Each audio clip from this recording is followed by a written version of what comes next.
Okay, this is part 2 of my tutorial video. I'm not sure what quite happened on that first part, but we will finish now.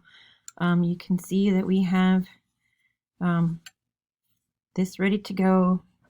Oh, and I'm going to put a pin to show me where to stop.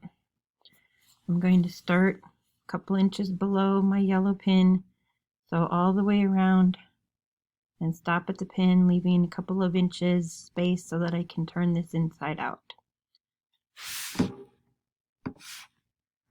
So I will start down a couple of inches from my yellow pin. I'm going to do about 3/8 to a 1/4 inch seam. I'm going to go down to the corner, leave my needle in, turn.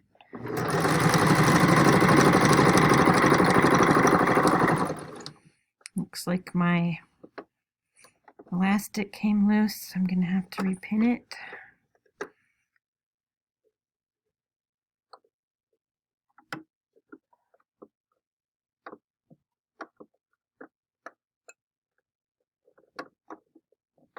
Here we go.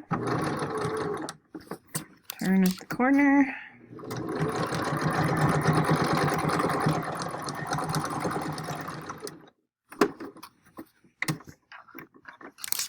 Let me go down one more stitch.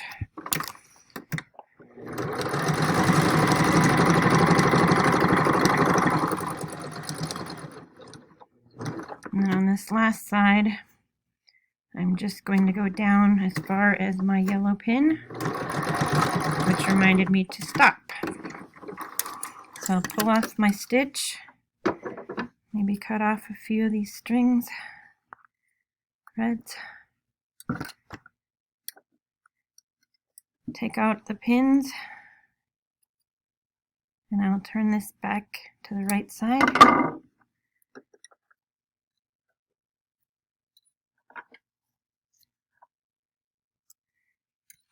Okay, so now I'm going to get that little hole that I left, and I'm going to turn this back inside or right side out.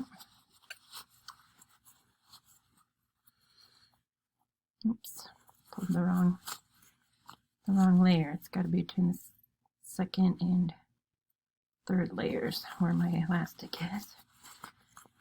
Okay, so we're going to get that back. Oops. Okay, I had a little technical difficulty there with my computer. So we're going to turn it right side out.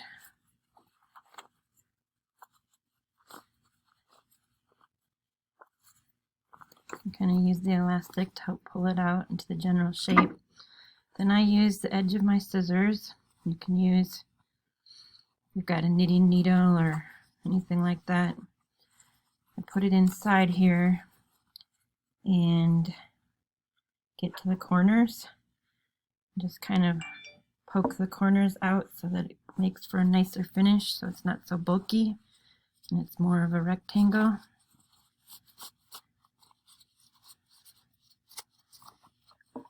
Do that on all 4 corners, especially if you're using 3 layers. It's nice to get them as flat as you can. Okay, so then we get that 4th corner. This one's being a little bit of a stinker. Get it as flat as you can. So then what you have, something that looks like this. So now the side that has the hole on it, we're just going to place those right sides together. And then we'll go to our ironing board here and get those sides nice and flat and even. And we'll use our iron to get them to stay in place nicely. Sometimes this works well. Sometimes if the edges are a little off, it doesn't, but this is not for fashion, so it's just so people have masks.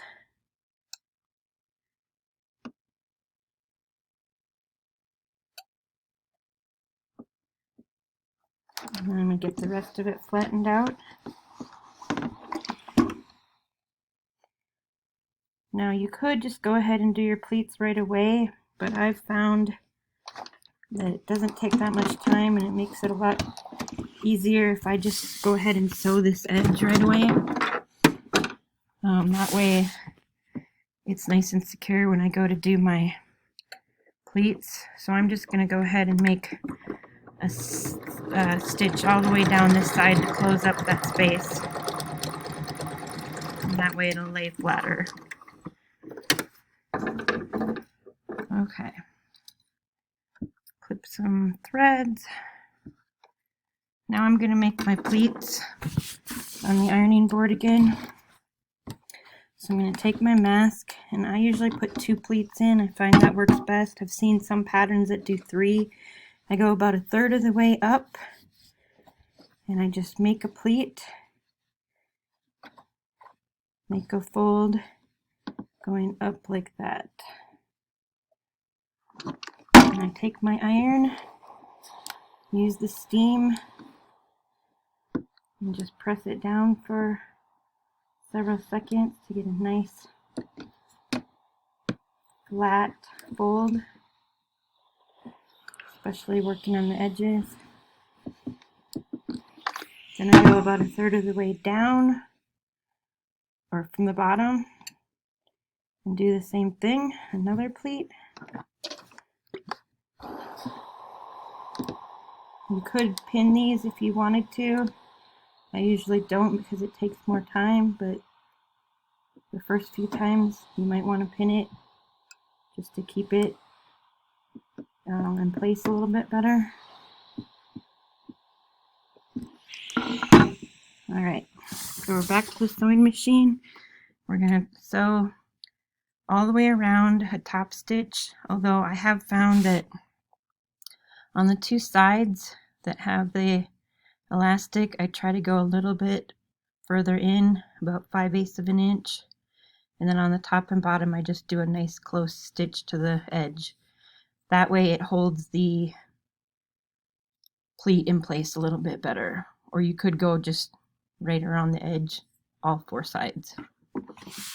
So I will start, really doesn't matter where, one of the side edges, and I'm going to go in a little bit farther than I would for a normal top stitch.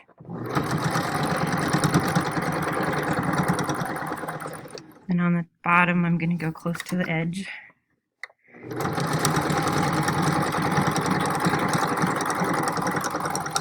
On the side I'm going to bring it in a bit to try to hold that pleat in place.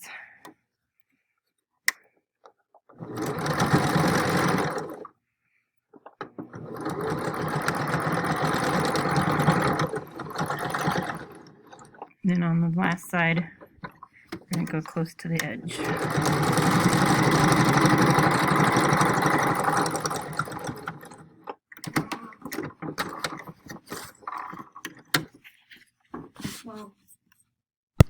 Okay, so we're going to clip our extra threads off, and